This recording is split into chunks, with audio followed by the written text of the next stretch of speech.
চট্টগ্রাম 8। এখানে প্রতিদ্বন্দ্বী প্রার্থী 6 জনা, 180টি ভোট কেন্দ্র। আমি জানিয়ে দিচ্ছি, জনাব এরশাদ উল্লাহ বাংলাদেশ জাতীয়তাবাদী দল ধানেশ্বর প্রতীকে পেয়েছেন 1,52,969। জনাব মোহাম্মদ এমদাদুল হক ইনসানিয়াত বিপ্লব বাংলাদেশ আপেল প্রতীকে পেয়েছেন 884।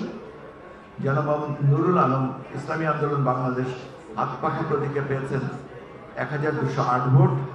জনাব মোহাম্মদ আবু নাসের বাংলাদেশ জামায়াতে ইসলামী দাড়িপাল্লা প্রতীকে পেয়েছেন 53,564 ভোট। জনাব মোহাম্মদ জোবায়েরুল হাসান আরিফ জাতীয় নাগরিক পার্টি শাপলাকলি প্রতীকে পেয়েছেন 3,349 ভোট।